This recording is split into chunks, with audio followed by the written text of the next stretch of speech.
10ஆம் வகுப்பு கணிதம் அலகு 3 இயற்கணிதம் பயிற்சி 3.3 முதல் கணக்கு பார்க்குறோம். பின்வருவனவற்றில் முறையே f(x) மற்றும் g(x) ஆகியவற்றின் மீப்போவா மற்றும் மீப்போமா காண்க. மேலும் f(x) கிராஸ் g(x) மீப்போமா கிராஸ் மீப்போவா என்பதை சரிபார்க்க. 3 சப்டிவிஷன்ஸ் இந்த கேள்வியில கொடுக்கப்பட்டிருக்கு. இதுல முதல் சப்டிவிஷன்ல கொடுக்கப்பட்டிருக்கக்கூடிய பல்லுறுப்பு கோவைகளானது 21x² y 35x² முதல் பல்லுறுப்பு கோவை f(x)ன்னு எடுத்துக்கலாம். 21x² y. இதுல மாறிகள் அப்படியே இருக்கட்டும். கெழுக்களை என்ன செய்யலாம்னா பகா காரணிப்படுத்திக்கலாம். 21ஆனது 3ஆல வகுப்படும். 7 3 21. 7 7ஆல வகுத்துடலாம். 1 7 7. அப்போ 21 எப்படி பிரித்து எழுதியிருக்கிறோம்? 3 பெருக்கல் 7 x² y. அடுத்த பல்லுறுப்பு கோவை g(x) 35x² இதுலையும் மாறிகள் அப்படியே வச்சுட்டு 35 அப்படிங்கிறத பகா காரணிப்படுத்திக்கலாம். 35ஆனது 5ஆல வகுப்படும். 7 3 21. 7ஆல வகுத்துக்கிறோம். 1 7 7. 5 பெருக்கல் 7 xy². இதனுடைய மீப்போவாவும் மீப்போமாவும் கணக்கிடணும். அப்ப மீப்போவா என்பது மீப்பெரு பொது வகுத்தி. மீப்பெரு பொது வகுத்தினா இரண்டு பல்லுறுப்பு கோவைகள் சமன்பாட்டிலையும் பொதுவாய் இருக்கக்கூடிய மதிப்புகளை தான் எடுத்து எழுதணும். பொதுவாய் இருக்கக்கூடிய மதிப்புன்னு பார்த்துட்டோம்னா 7 2லையும் பொதுவாய் இருக்கு. அப்ப 7 எடுத்து எழுதிக்கலாம். 7. அதே போல கெழுக்கல்ல பார்த்துட்டோம், அதாவது மாறிகள்ல பார்த்துட்டோம் அப்படின்னா அடுக்கு குறைவாய் இருக்கிறது தான் மீப்போவா மீப்பெரு பொது வகுத்தியில வரும். அப்ப x² மற்றும் x இருக்கு. இதுல குறைந்தபட்ச அடுக்குன்னு பார்த்துட்டோம் அப்படின்னா x தான். y மற்றும் y² குறைந்தபட்ச மதிப்புன்னு பார்த்துட்டோம்னா y தான். இப்போ மீப்போவாவானது 7xy. அடுத்து மீப்போமா எழுதுறோம். மீச்சிறு பொது மடங்கு எல்சிஎம் எழுதுறோம். எல்சிஎம்ல பொதுவாய் இருக்கக்கூடிய எண்ணை முதல்ல எழுதிடலாம். அடுத்து மீதி இருக்கக்கூடிய எண்களையும் நம்ம எல்சிஎம் மீச்சிறு பொது மடங்களை எடுத்து எழுதணும். அப்போ 3 பெருக்கல் 5 அதையும் எடுத்து எழுதிடலாம். மாறிகளை பொறுத்த வரைக்கும் அந்த மாறிகளோட அடுக்குல உயர்ந்த படி உயர்வா இருக்கிறது தான் நமக்கு மீச்சிறு பொது மடங்குல வர செய்யும். x² மற்றும் xல உயர்ந்தபட்ச அடுக்குன்னு பார்த்துட்டோம்னா x² தான். இப்போ x² எழுதிக்கலாம். y மற்றும் y²ல உயர்ந்தபட்ச அடுக்குன்னா y². இதை பெருக்கிக்கலாம். 7 பெருக்கல் 3 21. 21 பெருக்கல் 5 ஆனது 105 x² y². மீப்போவா மற்றும் மீப்போமா எழுதிட்டோம். அடுத்து என்ன கணக்கிட சொல்லி கேட்டிருக்கிறாங்க? மீப்போமா f(x) பெருக்கல் g(x) மீப்பெரு பொது மடங்கு பெருக்கல் மீச்சிறு பொது வகுத்திக்கு சமம்னு சொல்லிட்டு கேட்டிருக்கிறாங்க. f(x) மற்றும் g(x) கொடுக்கப்பட்டு இருக்கக்கூடியதுல LHS என்ன இருக்கு? f(x) மற்றும் g(x). f(x) மதிப்பு எழுதிக்கலாம். f(x) ஆனது 21x² y பெருக்கல் g(x) ஆனது 35x y². 21 பெருக்கல் 35 அப்படிங்கிறப்ப மதிப்பானது நமக்கு 735ன்னு வரும். அடிமானம் சமமா இருக்கு அப்படின்னா அடுக்குகளை கூட்டிக்கலாம். அதற்குண்டான நிபந்தனை என்னன்னா x⁴ பெருக்கல் x⁴b அப்படின்னு இருந்ததுன்னா x⁴a+b. அடிமானம் சமமா இருந்ததுன்னா அடுக்குகளை கூட்டிக்கலாம். அப்ப x⁴2 + 1 ரெண்டாவது உறுப்புல x⁴1 இருக்கு. 2 + 1 3.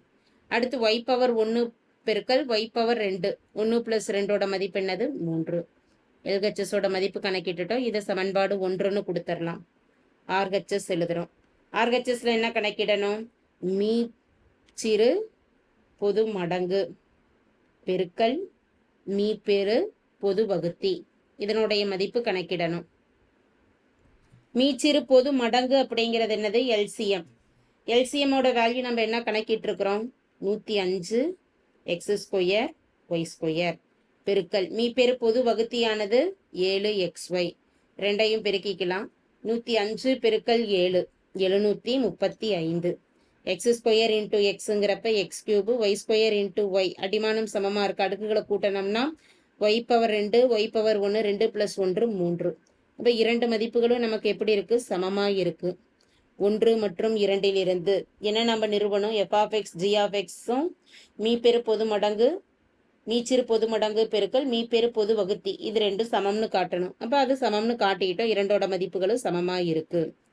1 மற்றும் இரண்டிலிருந்து f of x cross g of x equal to மீப்போமா cross மீப்போ வா என்பது சரிபார்க்கப்பட்டது.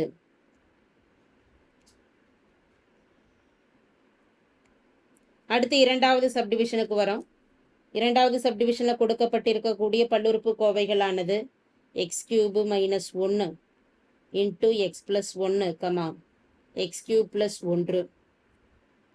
இதில் முதல் பல்லுறுப்பு கோவை சமன்பாடானது f of x x cube minus 1 into x plus 1.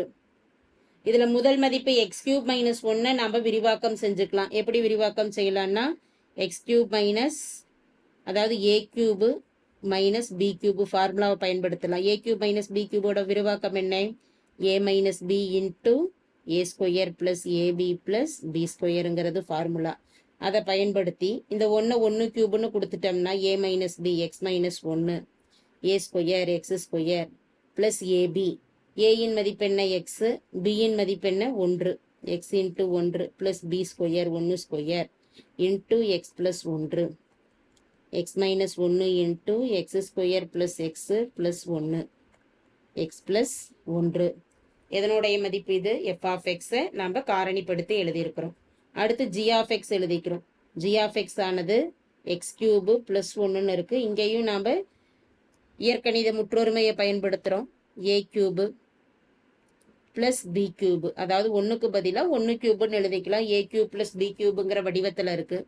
Formula a plus b into a square minus ab plus b square. இதை பயன்படுத்தி எழுதுகிறப்ப ஜி ஆஃப் எக்ஸோட மதிப்பானது x plus 1 plus x square minus a into b plus B ஸ்கொயருங்கிறப்ப 1 square x plus 1 into x square minus x plus 1. F of எக்ஸையும் g of எக்ஸையும் காரணிப்படுத்தி எழுதியிருக்கிறோம். மீப்போவாவும் மீப்போமாவும் கணக்கிடுறோம். மீ பெரு பொது வகுத்தி ரெண்டுலையும் பொதுவாக இருக்கக்கூடிய மதிப்புகள்னு பார்த்துட்டோம் அப்படின்னா எக்ஸ் ப்ளஸ் 1 நமக்கு பொதுவாக இருக்குது. அப்போ மீ போவால் எக்ஸ் ப்ளஸ் 1 மட்டும் வரும். X plus 1. அடுத்து மீச்சிறு பொது மடங்கு எல்சிஎம் எழுதுகிறோம். எல்சிஎம்மில் பொதுவாக இருக்கக்கூடிய மதிப்பை எடுத்து எழுதிடுறோம். மற்ற மதிப்புகளையும் எடுத்து எழுதணும். அப்போ மற்ற மதிப்புகள்னு பார்க்குறப்ப X minus 1 X square plus x plus 1 மற்றும் X square minus x plus 1. மீச்சிறு பொது மடங்கு எழுதிட்டோம். எல்ஹெச்எஸ் ஆர்ஹெச்எஸ் சமம்னு நிறுவனம். எல்ஹெச்எஸ்ல என்ன கொடுத்துருக்குது? என்ன நிரூபிக்கிறோம்? F of x cross g of எக்ஸோட மதிப்பு கணக்கிடுறோம். எஃப் ஆஃப் எக்ஸ் என்பது எக்ஸ் மைனஸ் 1 பெருக்கல் x square plus x plus 1 into g of into x plus 1.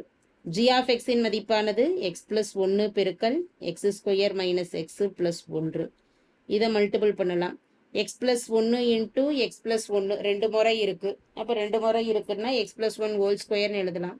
அல்லது முதல் 2 மதிப்புகளை அப்போ நம்ம கம்பைன் பண்ணிக்கிட்டோம்னா எக்ஸ் கியூபு மைனஸ் ஏ கியூப் மைனஸ் பி கியூபோட ஃபார்முலா இது எக்ஸ் கியூப் மைனஸ் 1ன்னு எழுதிடலாம். அதே போல் இறுதி 2 மதிப்புகளையும் கம்பைன் பண்ணிட்டோம் அப்படின்னா ஏ கியூபு ப்ளஸ் பி கியூபுன்னு எழுதிடலாம். மிடில் என்ன இருக்குன்னா எக்ஸ் ப்ளஸ் 1 மட்டும் இருக்குது. அதுக்கு எக்ஸ் கியூபு ப்ளஸ் 1ன்னு ஃபார்முலா எழுதிடலாம். இது சமன்பாடு 1ன்னு கொடுத்துடலாம். அடுத்து ஆர்ஹெச்எஸ். ஆர்ஹெச்எஸ்ல என்ன போடணும்? மீ போ மா மீச்சிறு பொது மடங்கு பெருக்கல் மீ போ வா மீ பெரு பொது வகுத்தி. இதனுடைய மதிப்புகளை பெருக்கலாம். மீப்போமா என்ன? நமக்கு X plus 1 into X minus 1 into x square plus x plus 1 X square minus x plus 1. மீப்போவாவோட மதிப்பானது எக்ஸ் ப்ளஸ் 1 மட்டும் இருக்குது. ரெண்டையும் பெருக்கிக்கலாம். அப்போ இந்த ரெண்டையும் நம்ம கம்பைன் பண்ணிட்டோம்னா என்ன ஃபார்முலா எழுதிக்கலாம்? ஏ கியூபு மைனஸ் பி கியூபுன்னு எழுதலாம். X cube minus 1. இது ரெண்டையும் கம்பைன் பண்ணிட்டோம்னா என்ன கொடுக்கலாம்? ஏ கியூபு ப்ளஸ் பி கியூப். அப்போ எக்ஸ் கியூபு ப்ளஸ் 1. அடுத்து எக்ஸ் ப்ளஸ் 1 இறுதியாக இருக்குது. சமன்பாடு 2. 1 மற்றும் 2லிருந்து